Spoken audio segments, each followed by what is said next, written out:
everyone. Welcome back to It's Told by Zink with your host, Samantha. I'm in studio with Sam. Sam, how are you doing? I'm great. I'm so happy to be here. Thank you for having me. Yeah, thanks so much for coming. You're my first Sam. I was going to say, this is like meant to be this, as told by Sam and Sam. Yeah, I don't really go by Sam. I mean, everyone always calls me Sam. I introduce as Samantha, but everyone loves like a simplified version of the name, so they inevitably call me Sam. So Yeah. Which one do you like better? I like Samantha. I love saying Samantha. My name has been obviously Sam my whole life, and I've always thought like if I was a girl, I actually would love to be Samantha. I kind of like it, but also I feel like it's very like American Girl doll and kind of, I feel like everyone who was born in the early 90s were all called Samantha, and then it died out.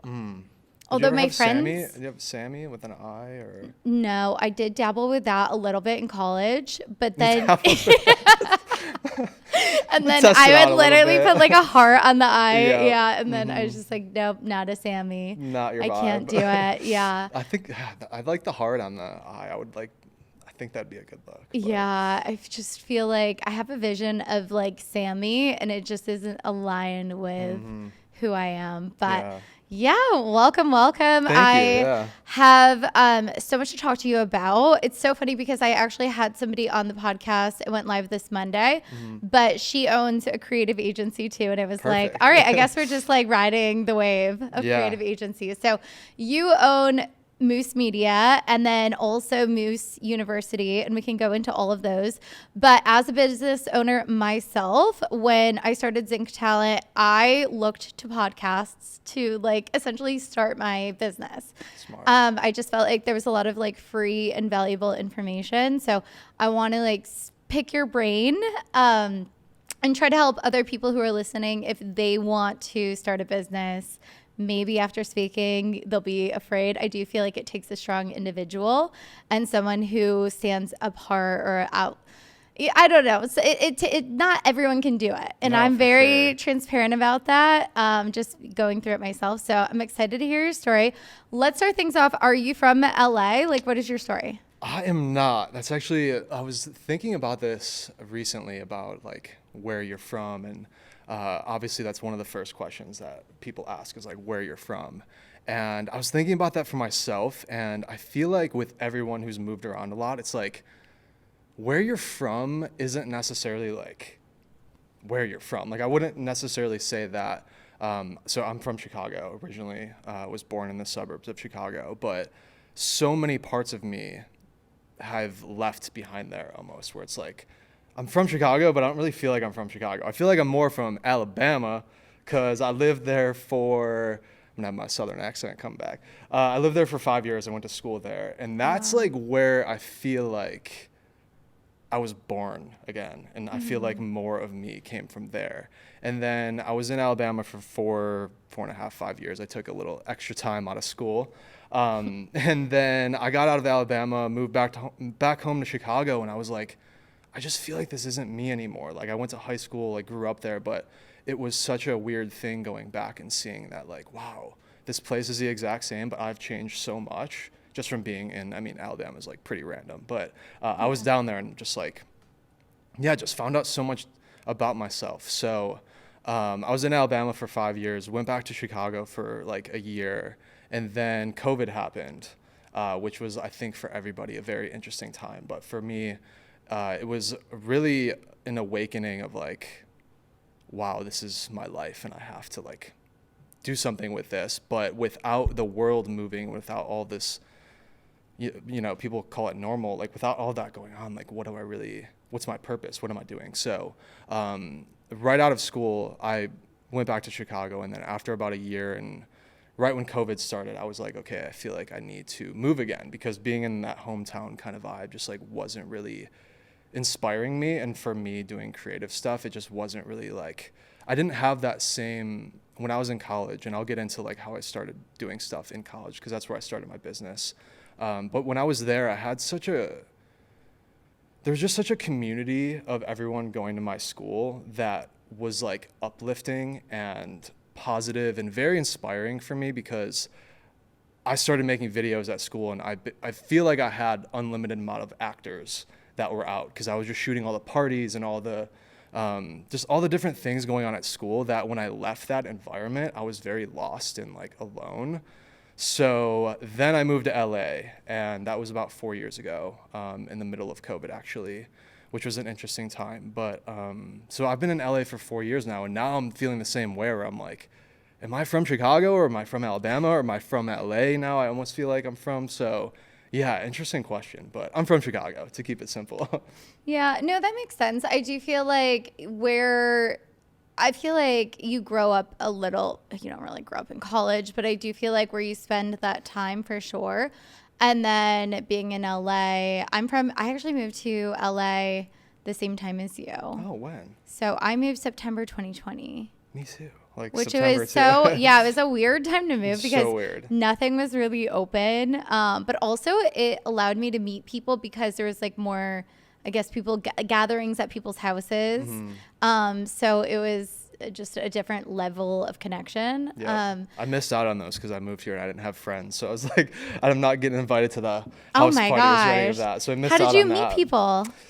That's a good question. And I think that is a huge part of LA, is like meeting people and just putting yourself out there, which can be really hard to do. And that is really, I guess when I started, my girlfriend started working at this gym called Health House, which if you're familiar with, it was in West Hollywood, not there anymore. But Oh, I was going to say, I feel like I should know it, but it was like a rooftop gym. Like you may have been, they had a bunch of events and stuff, but that anyways, sounds great. yeah, it was dope. But so she started working there, and then I feel like it's different for guys too, or maybe just me, but like putting myself out there and putting myself in the situations of meeting people was pretty difficult. Whereas my girlfriend was just very like every day, just like finding ways to like get coffee with people or meet up with girls or go to things. And I was just kind of like not feeling left behind, but for me, it was just like a little harder to interject myself. And for me growing up, like I've always had this like superpower, I feel like, of making videos for people. And that was always just like my thing and my way in a way. So like that was always just the only way I really knew how to meet people, would be like, yo, let me like shoot a video for you. Or, hey, I could come, you know, make a video and come to your event or come to your workout. And that was like my way in. So I kind of started to do that a little bit, just putting myself out there more, going to a lot of like workout classes and workout events, which I played sports my whole life and was very like, yeah, I worked out a lot, but it was never in the group setting and the group environment of a wellness community or whatever you want to call it, which is like so big in LA here. And I was just in this environment of people and started to do that same thing of just being like to the trainers or anyone I was really just vibing with, would be like, hey, do you want to shoot something? Or do you want to, I'll come shoot your class that you're teaching. And that was always just my way of like meeting people, which I guess is a lot easier than some people, where it's like you don't have that like thing that you could use to get in the door, if that makes sense. Yeah, I do like that. I never thought about that, but it's so true. Just like guys, obviously you're super outgoing when someone gets to know you, but when you're at an event with your girlfriend who is just a social butterfly, I'm sure, because I'm the same way, I could just talk to anybody. It's easier for girls, but as guys, and the older you get, it's like for you to just approach another guy and just, it's like, okay, it's a little awkward. And like, he probably already has his friends. Why would he want to be friends with me? But you're like, hey, you know, we could shoot videos. Honestly, was the line, did you ever feel like, I want to say like them taking advantage of you? Some people, the people like that weren't genuine. Yeah, but I think that's fine for me, because it's like, it's because of I'm not looking for much out of people. Like I just really want to meet cool people that align with me. And I think that it almost goes both ways, because like, not that I'm trying to take advantage of people, but it's like there's something that I'm benefiting from you as well. And it's like this mutual kind of connection where it's like, sure, they might be taking advantage of me because I'm like really talented at what I do and I'm going to provide them with this service that is going to be really useful for them. But at the same time, it's like, well, now I'm meeting them, they uplift me, they make me feel good, they look really good in my work that I could use to get more work. So it's like, I think just a really beautiful connection, and like a way that, and I think something like this too, or like this podcast, is like, I just like feel so good.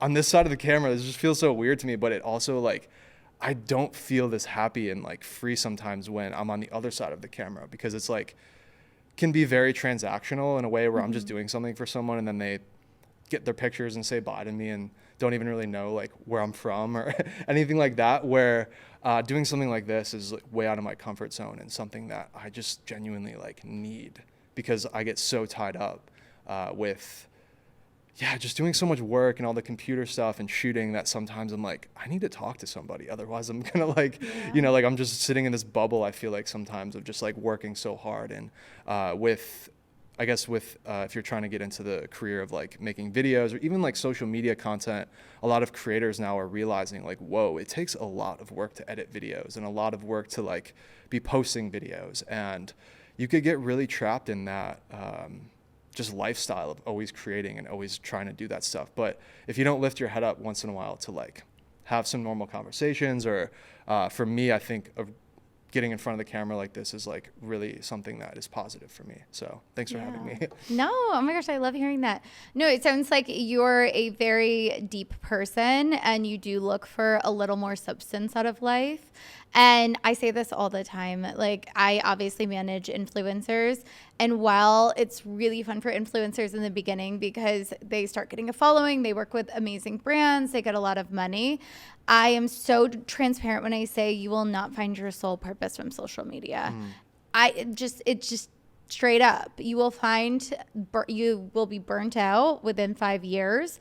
And then posting those videos and the photos that once brought you joy will no longer bring you joy. I've seen it. I've been in it for 10 years. And it's because how is that, yes, you could do good with that work and you are creative and talented, but I think like it's a little more of like, how am I making a positive impact in the world, and how am I connecting on a deeper level, and how am I evolving and growing? Is there something more? So maybe I got goosebumps. I was like, is that me? No, I feel that. That's like definitely a thing. And especially with all these apps, how they change so often, where it's like, you could be posting TikTok videos this year and like popping off and having all this success, but then what happens when the attention changes and there's a new app or there's a new way? So I think, like really finding yourself and just finding your voice and not really focusing so much on what the app is or like what the, popular trends are. It's just like finding your own style of content and your own way of making things like that. You can never really burn out of, like, as long as you keep doing that and focusing on being yourself, which I think nowadays on social media is like the new wave, where I feel like it used to be you're putting stuff out there that you just feel like looks good and you think is like your aesthetic, where now it's like people want to see behind the curtain. They want to see the real you. They could see if, you're doing a lot of like, for me, it's actually funny because like I'm a video guy and like I make edits and stuff, but now social media doesn't really like that as much. If you like put more work into a video, and I could spend 10 hours making like a edit for Instagram when I could have just whipped out my phone and been like, what's up guys, get ready with me, and like, in that type of video. Which is weird. It's weird and like gets a little frustrating for me because I'm like, what am I doing? Like, why am I spending so much time doing all this when it's really like you see these people pop off that it's like the get ready with me videos or the day in the life videos, and they all take work, but it's like, it's just a new game we're living in. But I love that you know that. And I obviously represent like aesthetic creators, and then the get ready with me. Some are accidental influencers. But it's hard for somebody who is a creative to step away from high quality content and just like be on their iPhone. I wish social media had a space for everybody. And it's like, why do we have to go from one trend to the, like, let's just be open to all different types of videos and not, push a certain kind or like shadow ban a certain kind. It's super annoying. But guess what? Every trend comes and goes. So high quality will be back probably next year. And then the people doing get ready with me, they're going to be hiring you, right? Yeah, maybe. They're going to be like, I don't know how to do that. Like, I need to hire somebody. Exactly. Yeah. And I think like, it is cool because I think now with social media, there is still a way, and I'm not like making excuses saying, you know, my videos are too good for these apps now. But it's like, I think there is now a way to incorporate everything. So for example, with someone like me who's making, say, like professional style videos that I'm spending a lot of time on and putting a lot of like professional editing into, it's almost like, it took me a while to realize, but you have to like trick the app almost. Instead of just me posting, if I made you a sick edit of you like working out or something, instead of me just posting that video, I would have to, for TikTok, be like, yo, what's up guys? This is a video I just made for Samantha. It's her working out. Check it out. Boom. And then like flash to the video because people want to see, or have you seen those videos of like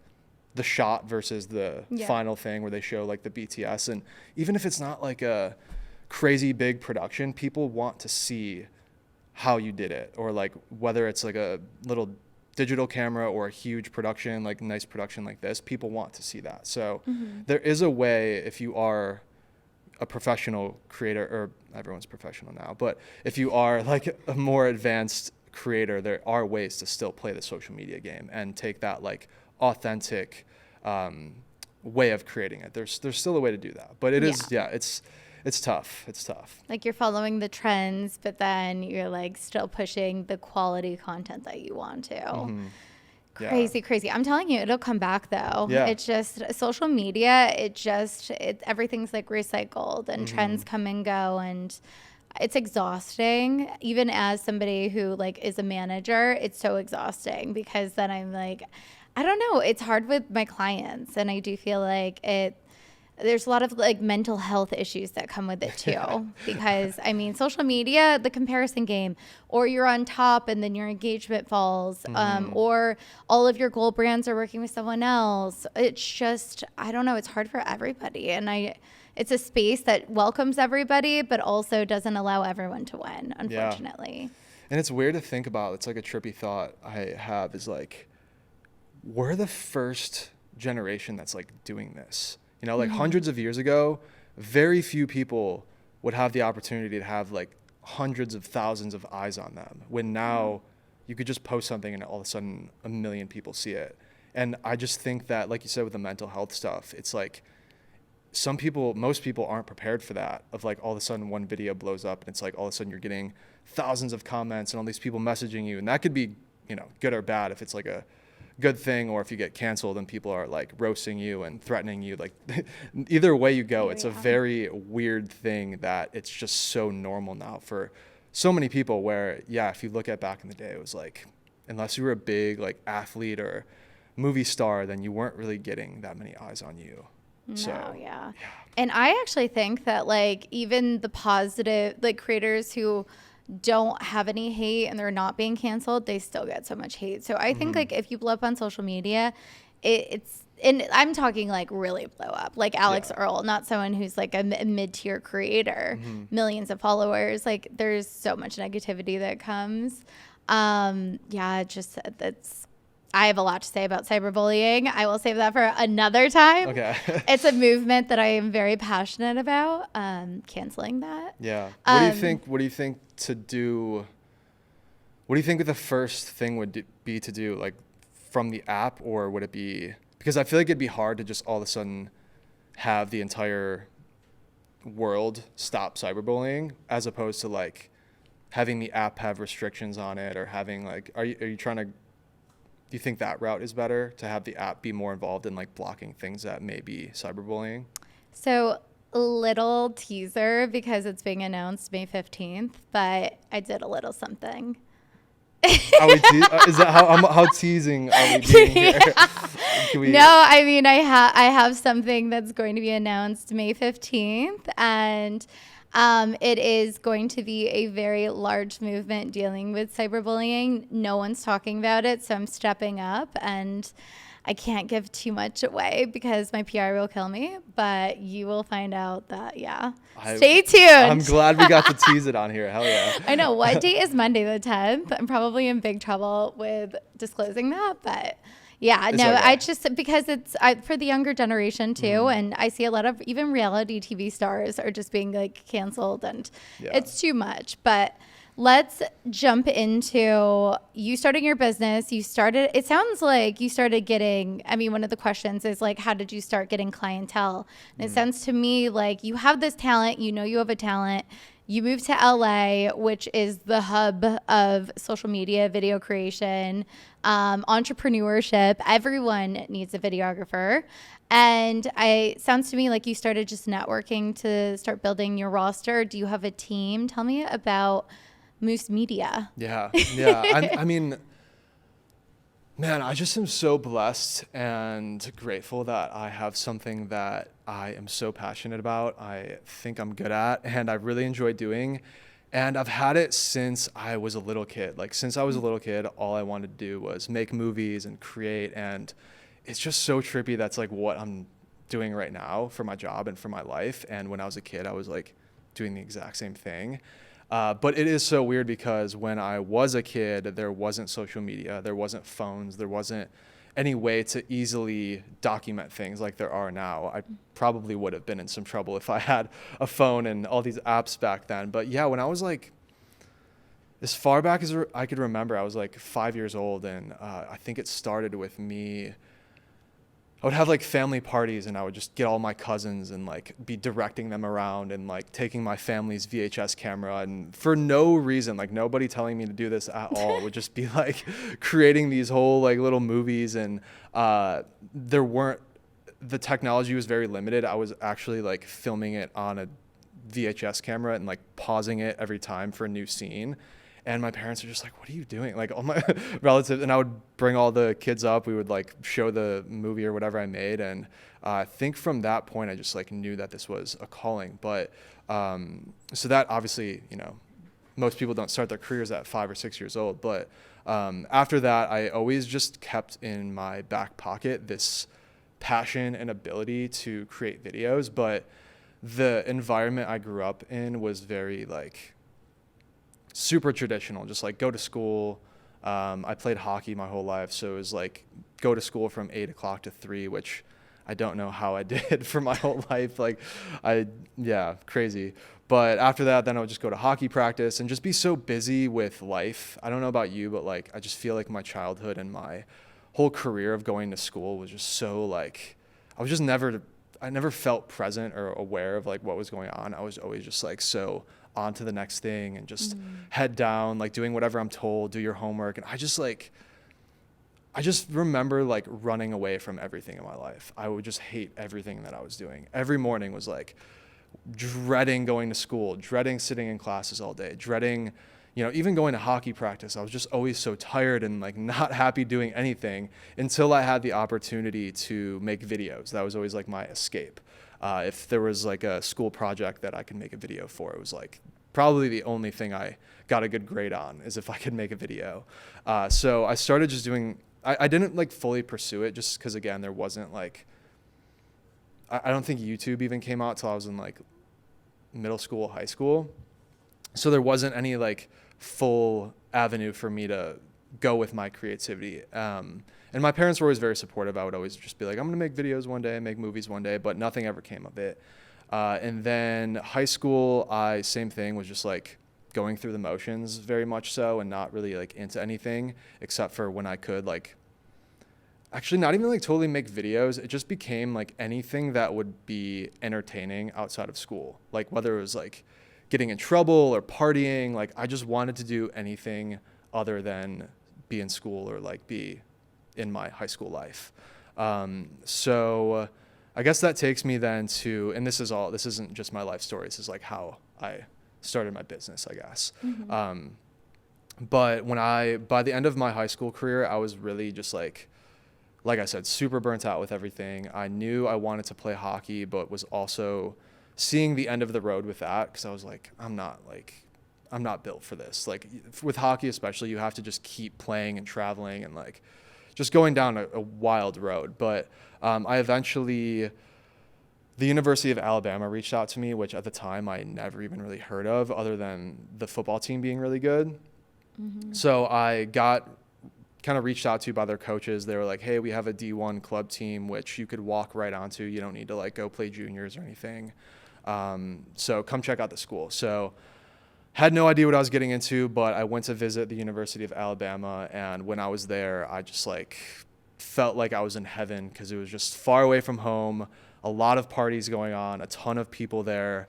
I could play hockey and have fun with that, and then yeah, I just decided to go there and really had, which I feel like a lot of people are in this position where they have no idea what they want to do with their life. They have no, when they go to school, they have no idea what to do with their major or to do with really anything. They're just kind of being told like, hey, you have to go to college. So for me, that was where I was at. I was like, I just have to go to college so my parents are happy with me. And so I'm like, you know, feeling like I'm doing something good with my life. But when I got there, I had no idea what I was doing. I was just like still in high school mode of just kind of being there to party. And I still knew that in the back of my head, I like wanted to make videos, but didn't even, by the time I got to college, I didn't even like bring a camera or think that that was possible. So when I got to college, my freshman year, I just had like a very, very normal like freshman year of college. I rushed a fraternity. I played on the hockey team. I was just trying like all these new things out. Alabama was great because there was like 40,000 people at the school, and I feel like I met someone from every state. There was like someone from everywhere. So for me, it was really cool because I got to just meet a ton of people and just be in a whole new environment than what I grew up in my high school. So when I was there, I was just like thriving with the college life. Pretty much just like same kind of thing, going through the motions. In the back of my head, I was like, okay, I got to like figure something out because I don't know what I'm doing after college. Like I have no idea. And then, so this is where like where my business started and my whole life kind of shifted. So after, this was actually the first week of my junior year of college. I was like on top of the world. Just got a girlfriend, just like things in the middle of college, you kind of like start to meet people and actually feel like connected to the school. So I was going back for my junior year. First year, I was like so pumped to be back. And I'll never forget, it was a Tuesday afternoon, just got lunch with my girlfriend, and she dropped me back off at my apartment. And when I was at my apartment, I was just laying in bed, had class in like an hour, had hockey practice that night, and was just chilling in bed, and I sneezed. And when I sneezed, I had an aneurysm that was, I guess, like living in my brain. It's called an AVM, which is atriovenous malformation, if anyone's familiar. I actually like just recently found out what it was called. But so I sneezed, and I had this basically like a blood clot in my brain that I was born with, and there's no way of knowing when it's going to rupture. And when I sneezed, this thing ruptured in my head. So I fully like passed out, don't even really remember much. But this thing in my brain like exploded. My brain was bleeding. And I somehow like called my mom and was just said I was injured or something. And she's like all the way back in Chicago. So she's like, what the fuck is going on? So she called my girlfriend who just dropped me off. And right after she dropped me off, I sneezed and this happened. So she came back and got me. Long story short, took me to the Tuscaloosa emergency room, which was not a very happening place. It was like a small campus ER. And I sat there for like 4 hours, just passed out. They thought I was like a drunk college kid. Oh, wow. But they did not know that I had bleeding in my brain and I was like about to die. So super long story short, they told me, hey, you have this thing called an AVM, and this blood clot ruptured, and it could happen at any time again, and there's no way of knowing. So they told me that my options were either to get radiation for like 3 years and hopefully that it like swells it down, or other option would be to drop out of school and go get like an intense brain surgery. That would immediately remove this like blood clot or whatever it was. So in that room, I made the decision and was just like, you know what, I'm gonna get the surgery because I don't want to ever like worry about this again. So yeah, a week into my right then and there, yeah, oh, wow. It was like I just remember being like so confused and scared because I was just like going to class and then all of a sudden I sneezed and like almost died. And then having to make this big decision of like, do I drop out of school and stop playing hockey and leave all my friends and my girlfriend and all these, like, it was just like I was on top of the world, and then the next moment, like, literally just sneezed, and all of this stuff just like came crumbling down on me. So in that room, I made a decision. I was like, all right, whatever, I'm gonna drop out of school. I'm gonna go back to Chicago, to the University of Chicago Medicine, where they did this brain surgery. It was like a week long. I was in the hospital for a week, and I don't even know what they did. I just didn't even think about it. I was like, you guys do your thing. I trust you. And they like fully went like in and untangled this thing and zipped it back up. And they were like, you're good to go. Like, I was in the hospital for a week, and they had like 27 staples and like a full blown brain surgery. And when they finished, the doctor came in and was like, all right, you're good to go. You'll never have to worry about this again. Just take it easy for the next like 6 months. And I'm like, what? Like, I looked like Frankenstein. I had like a shaved head. Can I'll show you really quick. I can imagine. Are you like, do you like, yeah, looking, I mean, can you look at stitches? Yeah, I'll be good. Okay. I'm the same way. If I have any bad photos, I'm like, look. No, I can't, but this was my head. Oh, so I had like my full, 27 staples back in my head. I was going to say, you made the surgery seem really easy. So the it was photo, chill. This was me like passed out at the, oh my gosh. in the ER. But so I was like, when you sneezed time? Yeah. So I sneezed and pretty much just passed out. I had a stroke apparently. Like, and they just kept you in that chair? And like, so my friend, sit here? Yeah. Oh my God. For real. Like, my friends like took me to the ER. They told them, like, but nobody knew what was going on. Like, I even was like, okay, well, you can't see it. Yeah, that's true. I just felt, I was just passed out. And I remember I couldn't move in any direction. If I moved, it would like really hurt my head. So I knew there was something in my head going on. Mm-hmm. But so whatever, they did this whole surgery. They did this like, it was just like a really weird point in my life. But the doctors also said, like, and I want to get this out there too, in case anyone's like ever scared to sneeze again. The sneeze actually saved my life and was like the reason that I'm alive, because any other case of this, most likely people die from when their AVM ruptures. And it's like a really, really bad, like, it's a very serious thing. Which we don't know this, like, I've never heard of it, but ever since I had it, I've had all these people reaching out to me with like horror stories of how their relative or someone in their family this happened to, and how lucky I am. And really didn't know up until like after, where I've seen all these other cases and been like, wow, I'm like really lucky to be alive. So just want to get that out there, that the sneeze saved my life. It's not, don't be scared to sneeze.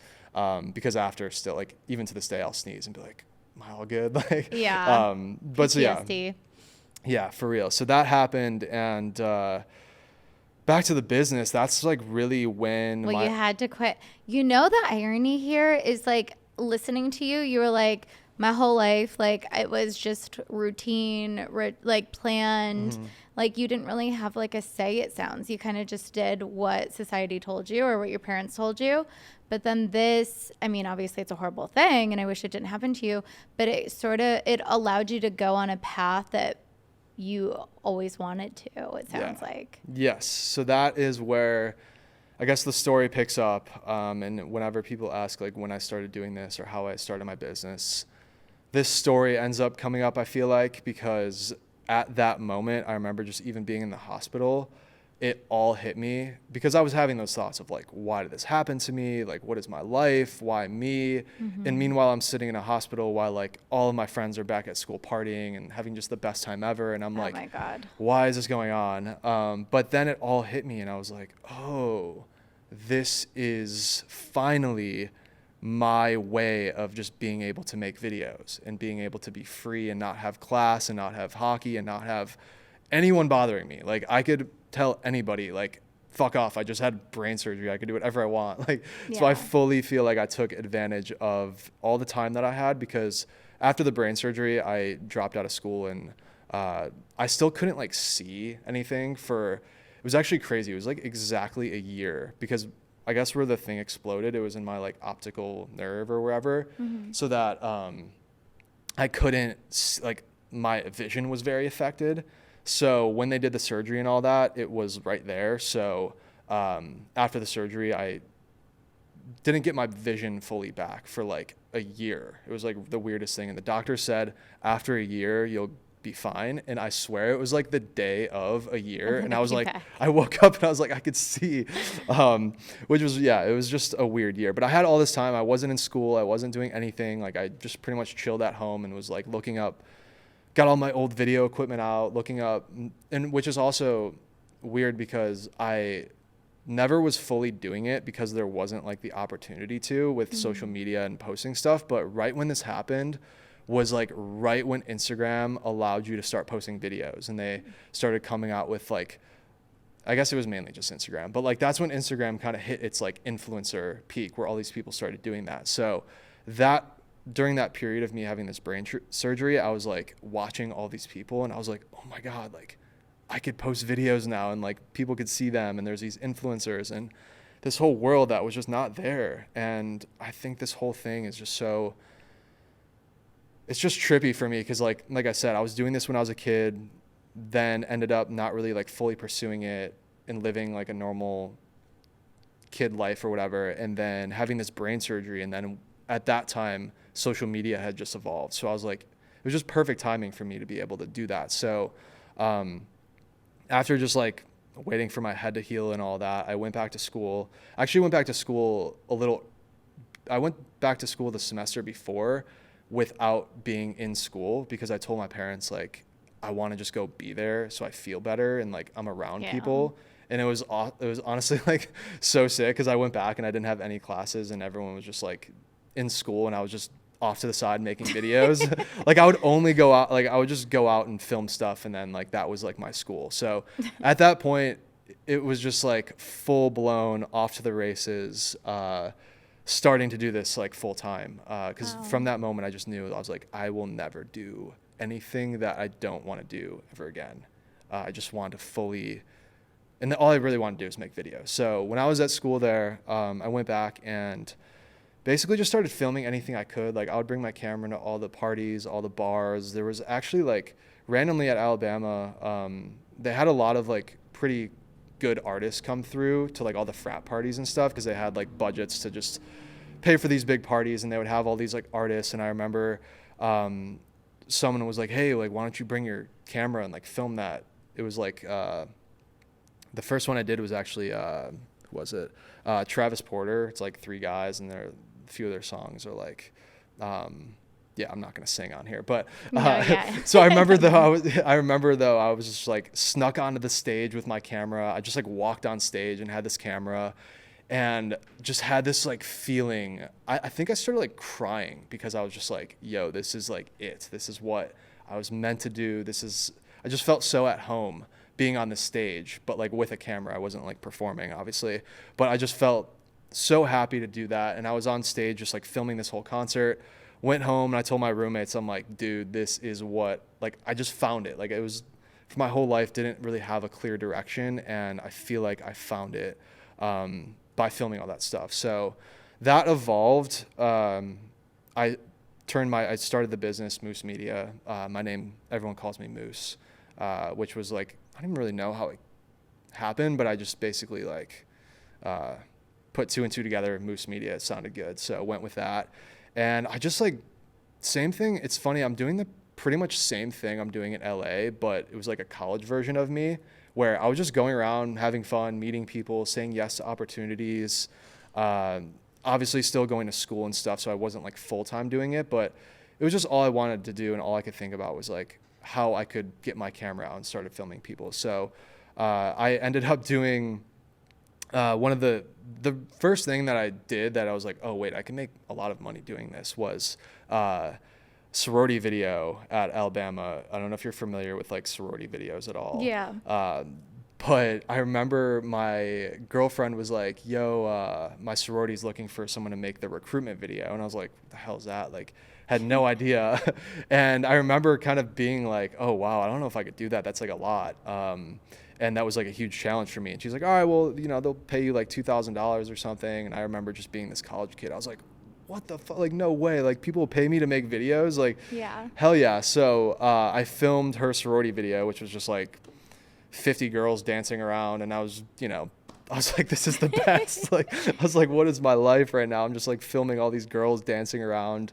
And then like edited the video with some like, EDM song and made this whole thing. And yeah, I found out right there. I was like, wow, this is like actually, not that I needed my parents or anyone's like validation, but it was kind of proof to just be like, yo, this is actually like, I'm not just messing around. Like, this is a job. I started a company. And I think also too, going into the business side of things, like I got really almost distracted by that because of the environment of that I grew up in, of like having to start a business and making it so official and having employees. So right away I wanted to be like, oh, I have a business. We're an LLC. We have, like a team, and here's our like, which is good. And I'm glad I did. But looking back on, like, none of that really matters as much. And that was kind of just a way for me to, again, feel validated and feel like I have a reason for me doing this, where really I was just like a kid running around with my camera, like saying yes to opportunities.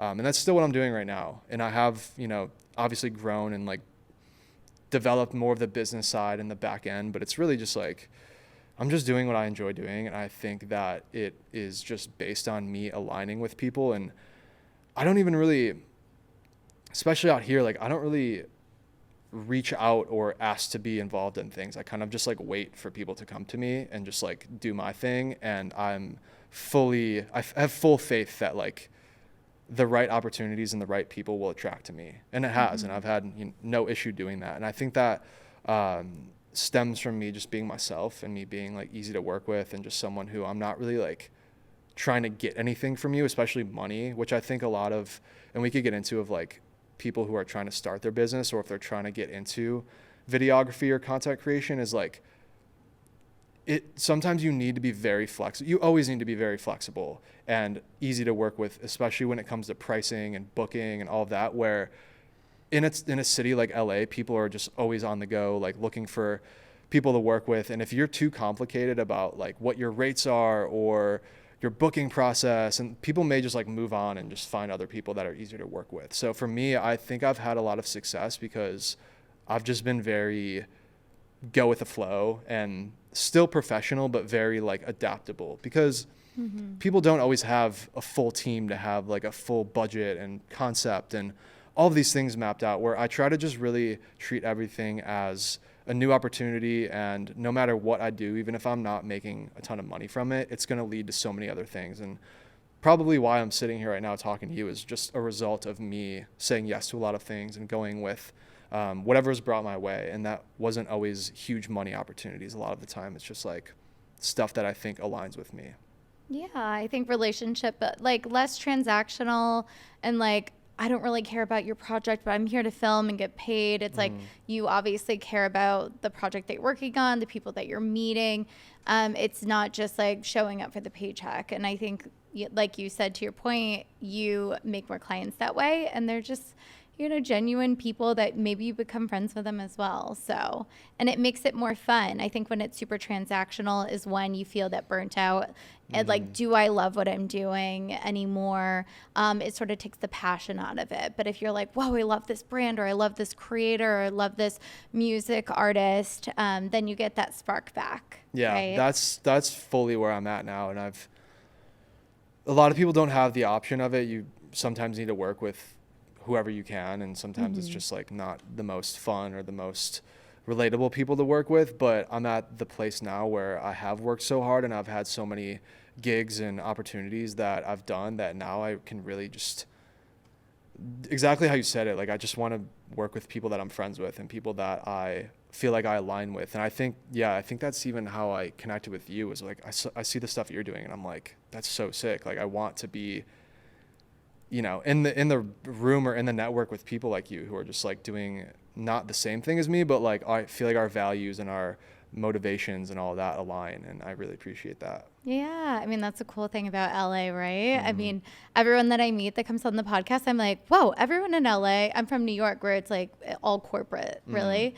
And then LA, I'm like, everyone is their own business. It's the wildest thing. Yeah. But yeah, thank you so much for coming on. We're hitting the end of this. So I want to know just a final question because I feel like you're itching for a little bit more. What is like the goal for the rest of the year, next year? Like, is it someone that you'd love to work with? Would you want to like pivot? Like, what is next for you? Yeah, it's a good question. And I want to ask too, why do you feel like I'm itching for more? I could just tell because I Because I could am, and I tell. wanna know Yeah, I why. mean, I could just tell that because you love. I mean, I think entrepreneurs are always itching for more, right? So, I think that especially in social media and videography, it's fulfilling, but I mean, it doesn't really give you purpose on earth, and Yeah. so you sort of maybe use it as a stepping stone to find that purpose. Or maybe we're always just searching for purpose. I don't know. I think that too, and I think maybe the way we both function is like you're always looking for more, and I feel like I always have, but yeah, no, I feel like right now I have hit a turning point in my career, in my life, because I've been doing not the same thing for so long, but I feel like the result of what been doing, I've felt the feeling of, which is like 90% of the time is like I'm doing a shoot for somebody, delivering them the footage or the edits, whatever it is. And then it's like we said earlier, it's like, see you later. And that gets very lonely almost. I want to, like, I feel like the work that I'm doing is really good and I'm proud of. And I for sure like Mousse Media, we're essentially just a production company for brands where we create them content. That's something that I don't ever see changing. Like I want to fully, I just love the business. I love helping people get content. The way I look at it is I help people showcase how cool they are already. Like I'm just taking whatever you're doing and helping you show that through video, through photo, through media, whatever it is. And I really feel it's fulfilling to give that to people. But there is something personally that like I'm not getting out of it. So I guess to answer your question, I do see myself for the rest of the year, rest of my life, whatever it is, playing that role of like the other side of the camera more, because I do think I have a lot of value to offer from that.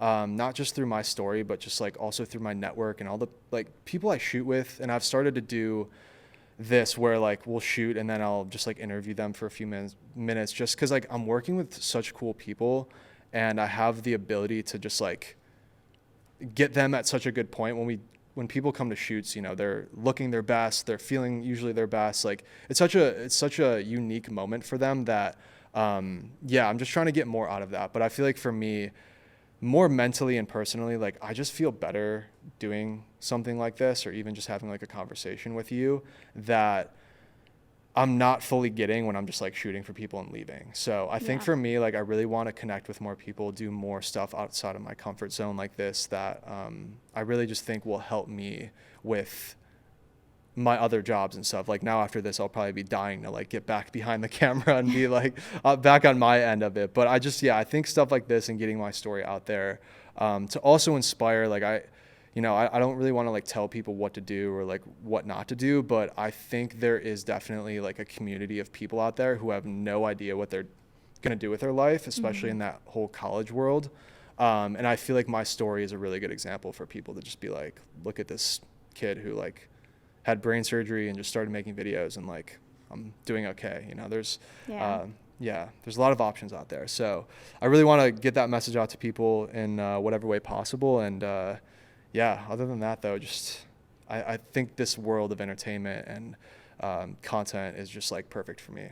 Yeah. Well, thank you for sharing your story and coming on. I learned a lot. I mean, I was like sort of coming on here, not knowing only knowing as much as I need to and sort of building on that. So thank you for sharing. And I wish you the best of luck with everything and finding your soul purpose. Cool. Thank you so much for having me. All right. Until next time, y'all.